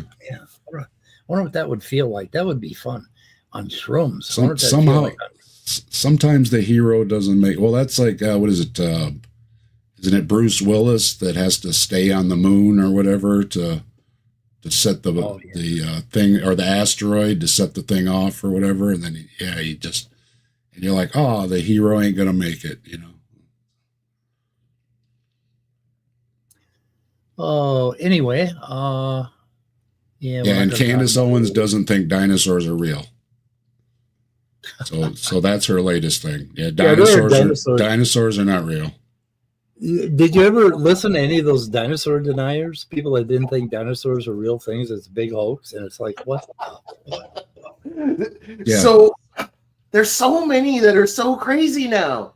The moon landing deniers, the evolution deniers, Jimbob denies the International Space Station. That if on the right night, when it goes in the right place, like it did here, it perfectly goes overhead up and down our street. So you've got a great view because you can see it come up at that end of the street and go overhead and go right down the other end at the other end of our street. We get that nice shot, right? When it's lined up just perfect. You can watch it go overhead. If you've got high power magnification, you can see it even better. You got a telescope, you can see it even better. You got a super duper camera, you can see it even better. Take pictures and videos of it. And Jimbob goes, space station. What space station? I'm like, come on, Dave. Stop it. Stop it. Dave, do you have a cell phone? Yeah. Okay, it's projecting those images onto your telescope. The government is projecting those images onto your telescope because big science wants to fool you into thinking there's a space station because ... I don't know why they would want that, but who knows? What they're thinking. At the end of my video, my recent video there, I put a blooper on the end because right while I was recording, my phone started going blink, blink, blink, blink, blink, blink, blink, and I'm like, stupid phone. He's David a direct. Yeah, David he died yesterday or day before. Oh Yeah. shit! Oh man, he's one of my heroes. Damn. Yeah. Well, I don't know if I'd call him a hero. He was like had the darkest fucking mind of anybody other than Kubrick. But that's too bad. I don't know. Have you seen a Rob Zombie movie? There's some modern. I was gonna say there's some modern filmmakers that can take a shot at that throne. Yeah, but I like Austin. To be in Rob Zombie's head for the day. Wow. Yeah, but it just he just put in the movies what the usual shit that goes into through anybody's head roughly. I mean, it wasn't. He's a great artist. Artist, and it's interpretive, and people's. I'm not big into the gore movies, but some people are, and don't think that stuff's real and don't go do it. And I hear that despite that, he's actually a really nice guy. Yeah. I like this. I like some of this movie. How do you? That's what they always say, Austin. He was such a nice guy. He always was quiet and kept to himself. His yard was always nice and tidy. Go on the news and say, "Oh yeah, no, for sure, he seemed like a serial killer." I definitely should have called the cops several times, but I'm just very lazy, and I didn't really care if he was a cat. Frankly, I don't like people that much, so I'm okay with it. Yeah. So guys, I have a picture of the innocent life that we were talking about up here. So that's the innocent life that we're talking about. I think he's saying he's back in the back. I do. No, like I say, I do have issues. Obviously, with a brain. Once a brain develops and all that. But again, I'm not a doctor, and it's ultimately a women's health issue. I don't think, first of all, that men should be making the decision. Yeah, the mind develops. Politicians should be making the decision. I don't think the church should be making the decision. I think it should be a medical decision. The mind develops a long time after the brain develops. Basically, mind is a real gradual thing, and it happens in the first few months of a child's life that the mind gets started, and it kind of ramps up. But it isn't much until child's about maybe 3-4 months old, something like that. And even then, and we're still even when we're born, we're helpless. You know what I mean? Other species, a few minutes after they're born, they better get their butts up and start hustling it. You know what I mean? Oh yeah. The reality in the world to some of those animals is getting licked clean, and it's like, okay, let's go, right? Off with the herd. A lot of them don't even get their parents. Like turtles, they're born. They don't. Yeah, no parents. Yeah, so that's that's all the evolutionary lines. That's well, why would if we're such a pinnacle of creation, why wouldn't we have kids hopping out all alpha ready with a nice Jimbob beard with a spear in their hand ready to go? You know what I mean? No, they're helpless as every other baby, because they're big enough. I mean, you got to get them out, right? I mean, they barely fit through the women's pelvis as it is, thanks to evolution and everything. So I love that we haven't talked about Jimbob all that much in this stream, despite. Yeah, I know. He's such a coward. That ex-Tanglia guy is a lot nicer. I like Frank. So Austin, there was this asshole creationist named did you call him logical, probable, plausible? John. Oh no. Oh. What the hell was his name? Heard of him. John. Huh? Anyway, so we would do streams about him, right? And we'd say we'd have something about him in the title, and we're going to destroy his logic or something like that. And then be in the back room before we went live, we all made an agreement that we weren't going to mention a single thing about him, no reference to him. And then he would do a stream after and say, "Those idiots, they didn't even talk about me." And I'm like, yeah. And we did this like 5 times to him. It was the funniest goddamn thing. Yeah. I think we lost him from the comments because we weren't talking about him enough. Is he still there, Jimbob? Hey.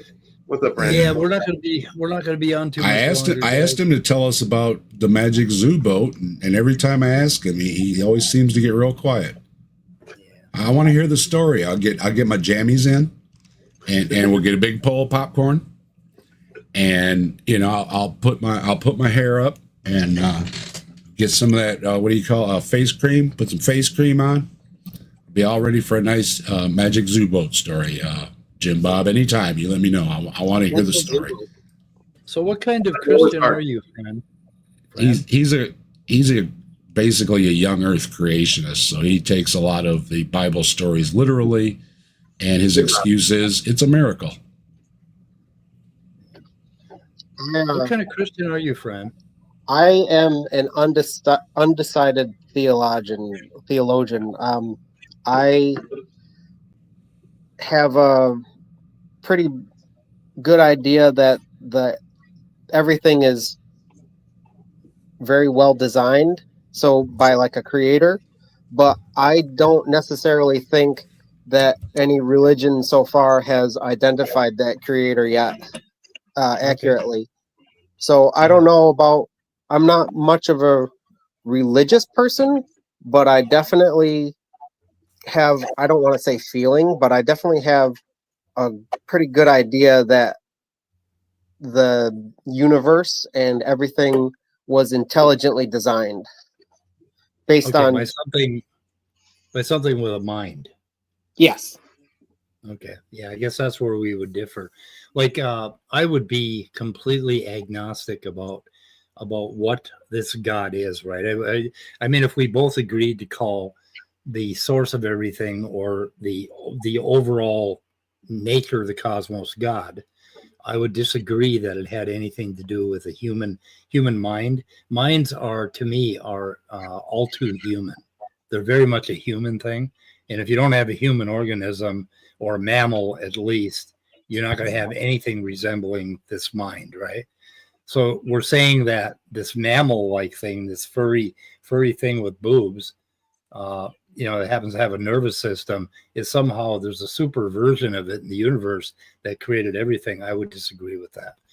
And I wouldn't say that the creator would be a super version of us. I would say that we're a pathetic version of it. Pathetic version of it. Okay, so our minds are like a subset of it, but mind is the important thing for your theos, basically for your deity, that it has a mind. It's a necessary thing, I would say, because of all the things that are mind dependent in the universe, such as logic. And why is logic mind dependent? Because it doesn't exist outside the mind. Although I think that logic exists in space, time, and particles. That if you have space, time, and particles, you have logic, basically, because particles are in a place, right? And you have two particles separated by a certain distance, and you could say that A or B, that particle or that particle, and then you could basically. Who could say that? You could. The mind. Okay. So it doesn't exist without a mind to perceive it.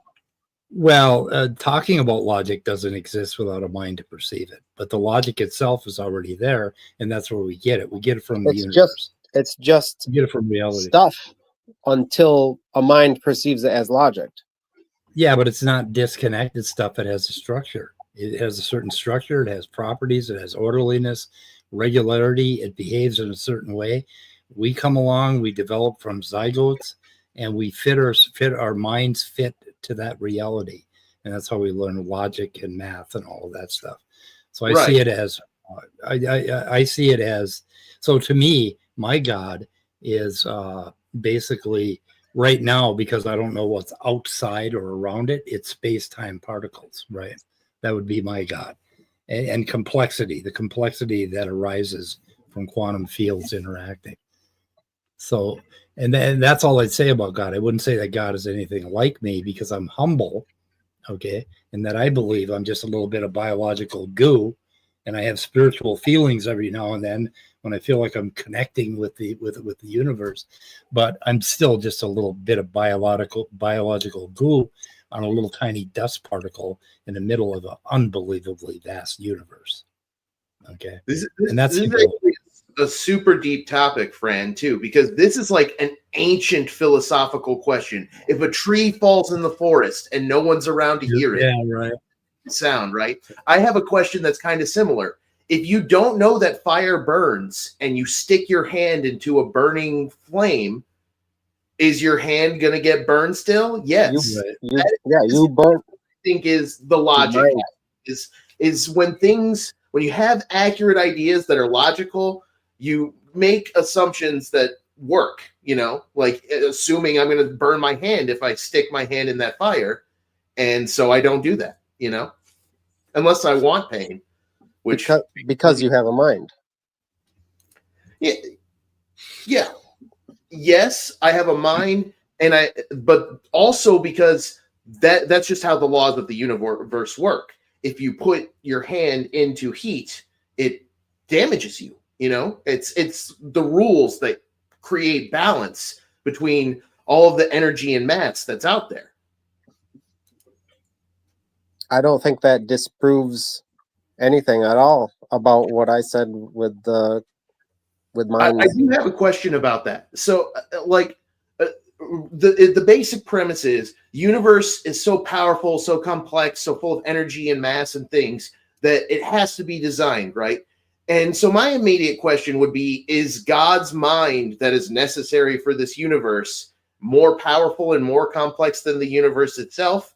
And if so, in that case, does it also have to be designed? Are we talking about like a Turtles all the way down situation where there's an ultra mind that designed the universe, and then an ultra mind that designed the ultra mind, and then God's nature would have to be that it's outside of space and time, and it's something that is beyond just starting and ending. It wasn't created. It is just the infinite in the true sense of the word, and eternal in the true sense of the word. So we can't really wrap our heads around eternity because we're always thinking it in our mortal terms, where something had to start it, something had to create it. But when in reality, we just don't understand immortal. We just don't understand eternal and infinite. Infinity is pretty much a purely mathematical concept, and that's pretty much the only way we understand it is mathematically. And the basic mathematical definition of infinity is something where the boundaries that confine it are so outside of our ability to comprehend that they become meaningless. Well, so infinite would not have boundaries that confine it. It would be never ending. Right. Well, it might actually be less complex then, because you don't have to define where it ends. That's what the nature of God would have to be if it were in true sense of the word God. Then it would be infinite in that term, where it doesn't have boundaries in time or in space. It would be boundless. Yeah, that's kind of what the idea of what happened before the Big Bang. People put it that way. There is no before the Big Bang, because from this expansion, basically, that's where time and space itself started. So there can't possibly be a before.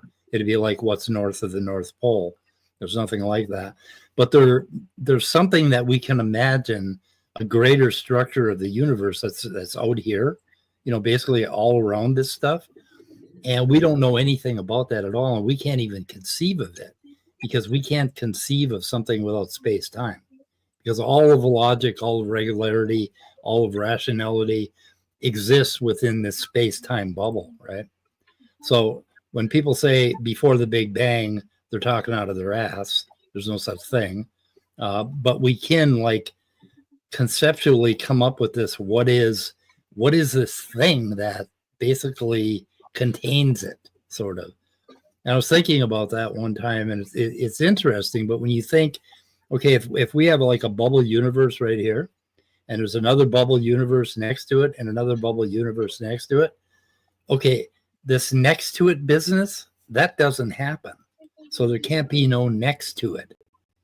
And they can't all be in one place, because there is no such thing as place at this point, right? So all of these things are way beyond us. And to me, that is close to God. when you start thinking in those terms. You know what I mean? I mean, It's almost as if you and I are talking about the same thing and just calling it two separate things. You're calling the universe what I call God. Yeah, except that you think it has a mind like our mind, that the God thinks and plans and designs and stuff, and I disagree with that part. So that's the part that I think, yeah. I think we're flirting a little bit too with kind of what's called God of the gaps sort of logic, where we're saying because we don't understand how this works, some fighting words make sense of it, you know. And I just like, even if I want to believe that and get on board with it, I have never been able to intellectually accept that. I need an actual reason to think that is true. Saying, you know, it's such a mystery, but this could work. This, you know, super powerful deity, just ignore the logical problems with omnipotence and omniscience and omnipresence and all that stuff. But, you know, and that is I don't see a problem with omnipotence and all that. I just see that we aren't it, and we don't understand the true nature of how something could be omnipotent because it's so beyond our capabilities of thought. Right, which is where I'm lost. I'm like, I it's can't like trying from this. I can't. It's like trying to understand big numbers. Yeah. No, you know, I understand where you're coming from. It just kills me. I don't find it as good enough for me to be like, because that could mean Thor, that could mean Odin, that could mean Vishnu, or, you know, cool. Right. You know, don't forget, like, Sunday, I'm gonna be talking Bigfoot or with Zach on his channel, The Shaken Fist. Yeah. So everybody come over. We're gonna have some fun Sunday. Nice. And tomorrow we're going to be talking about some fun stuff too. We got some sexual sin and demons, you know, creep in when you ain't behaving at Saturday night at the Atheists. And Mike can heal up okay. Hopefully we can. Yeah, my shoulder comes back tomorrow. Mike's the one that found this video, and I blame him. So slipped on ice. Even if he can't make it tomorrow, we're going to blame you, Mike, for having to look at this guy's video. That's funny. The snap of this week is sex. We're doing sex and rock and roll. Sex and rock and roll. Yeah, tomorrow night. Well, there's this guy that claims demons transfer from one body to another during intercourse, and we're going to look into that claim a little bit. So that sounds fun. I think what he's talking about is the clap. It's called the gonorrhea. He's also got some fun stuff about evolution, and he says that Carl Sagan said the universe was 3 million years old, and it was started on July 2nd or some nonsense like this or something. I'm pretty sure Carl Sagan never said that. What do creationists think about nerdy there it is. Question. Good book. Did God create the laws of logic, or did they already exist before God? What do you think, Fran? I would have to say that if God created the universe with where logic and all that exists, then he would have had to create the laws as well, because he's the programmer, right? And he sets the program, he sets the rules. Where, like in Grand Theft Auto, you set your physics to certain things, and that's what God would have done, right? Instead of but how falling depends down on the God. Depends on the God, like you said earlier. Or depends because on some the of these universe. gods Maybe sound really rules in bumbling. Some of these gods sound like bumbling fools, just not any better than some bubbling fool. How are the laws of logic causal in the universe? I'm not sure I understand. What do you mean? Okay. The law. So God created the laws of logic, and then created the universe with the laws of logic applied to it. So what? I'm not going to pretend to understand how God created the universe. So I would just say, how are the laws causal? How are laws causal? Is what I'm saying. I would you understand, like Hume's problem of induction. basically that causality is mostly juxtaposition. Like, one billiard ball bumps into the next, and it's because they're next to each other, and the two states in time are next to each other, and that is causality. And there is no real when you start digging into one thing causing another, it's amazing, but it starts to disappear. It starts to become like smoke when you start thinking about how things are caused, and you end up looking at regularity in the universe, basically. Like there's this, if you imagine four-dimensional space-time as one big block, and you have this regularity for some reason, this pattern or crystal, and that's how causality works, basically. But the laws of logic themselves aren't causal.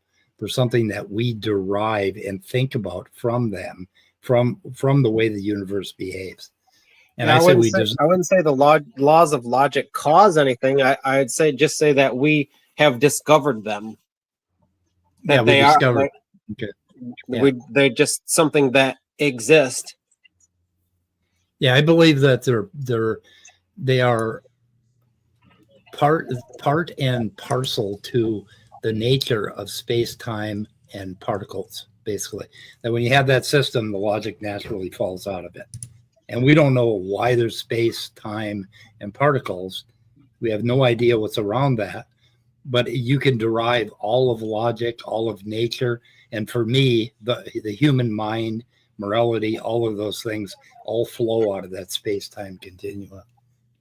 That's the kind of theories I'm working on. So when I was studying physics in college, I think I remember learning about a concept like that in physics, Mike. Only it was phrased something like, if you try to understand causality, you are left with only two options: either an infinite regression where A is caused by B is caused by C on forever, or a circular determination.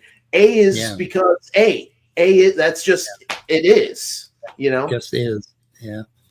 I always like to like the tag argument that God did it. I always like to compare that with the universe just is. So for me as a naturalist, the naturalist is kind of my God, or the naturalism, the complexity and the naturalism, and it just is. It's the same thing as saying God did it, or God just did it this way, right? If you had a choice. I mean, we find we're all born in the middle of this thing, and we kick around and we start to figure it out. And then when we're around 40, we start asking deeper questions. And that's kind of like what we're stuck with. We're born in the middle of this thing. Soon. What's that? Oh, I'll be 39 soon. I just turned 74. So 74. Holy shit. Yeah, and I think I just broke my hip. Mike just had a birthday, yeah. And Mike, you want to take a second, and you've had a lot of folks coming through the chat. Appreciate everybody stopping through. A lot of chats, a lot of folks. Hello, everybody. Except for Jimbob. Look at the trees. A lot of great people. Yep. Hi, everybody. Yeah. How many we got?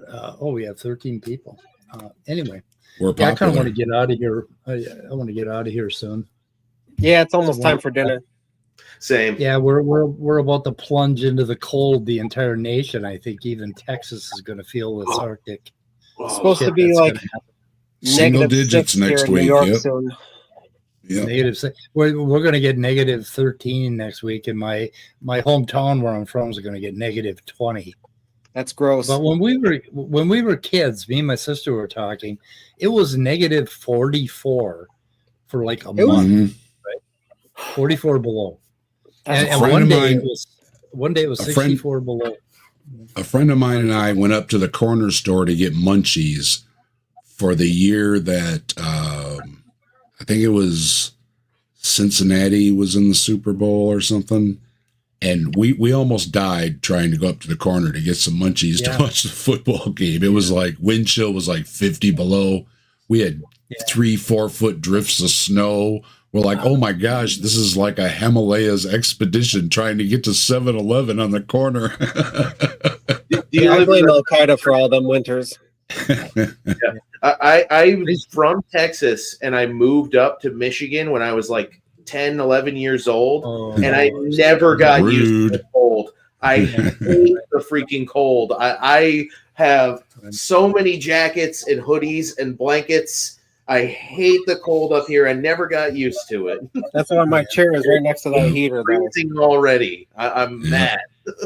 So I was working in one of the iron mines in northern Minnesota, and I drove one of those ore trucks through a huge snowstorm. The snow was, the drifts were like 5 feet high, and I got it stuck. And so I had to get out of the truck, and I had to walk through those drifts to this machine that had a warm cab in it, right? And it was 30 below. And I started walking. And as I started walking, I started losing consciousness because my lungs were freezing because I was breathing really hard. And I realized that I was going to die. So what I did is I went down and I buried myself with snow until I could warm up a little bit. And then I'd move a little bit further, and then I'd do it again because otherwise I would have froze my lungs. You're lucky you didn't get frostbite. Yeah, that's crazy, that was well. We were dressed like we had bunny boots and all this shit. I mean, we were pretty well dressed, but temperature breaks down in a snowstorm, that you should pile up snow against it to help keep the heat in, because once you pack it in, it's the same thing that it's the same basic. I should have stayed in the truck until they come out and rescued me, but like an idiot, I thought I was gonna, I'm 20 years old. I thought, fuck, I'll just walk to it's only a half a mile, I can make it. I got a notification, FYI. Looks like Joe at the Kentucky Atheist is going to be talking about Ken Ham at the top of the hour. So, nice. Okay. Anyway, we're going to get out of here, guys. The 20th off for Trump's inauguration, or do you got to work? Oh, Jesus Christ. I'm going to take a day of mourning. I have a day of mourning. Basically, we are going to fly our flags at zero mast. All the house plants look real wilty for some reason. I don't know what's going on. They're wilting. Everything's dying.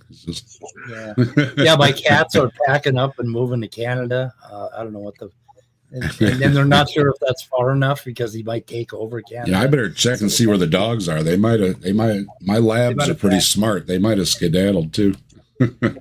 Just another day for me. Yeah, I'm going to be working long and hard that day, probably extra hard, precisely because of the inauguration. They gave it to me off. I work at my local county building, and they gave it to me off because of Martin Luther King. Oh, okay. Yeah. Oh wait, it's the 20. Oh, I actually do have that day off. I was being silly because they gave it to us off for Martin Luther King, and I've been attributing it to the Martin Luther King Day is on the same day as Trump's inauguration. That's going to piss Trump off. That's going to piss him off. You don't want to share that day with nobody. All right. Okay, boys and girls, we got to leave. So, all right. See you later, guys. Okay. Right, thanks for stopping by. Okay. Goodbye, Crew World. And the stream.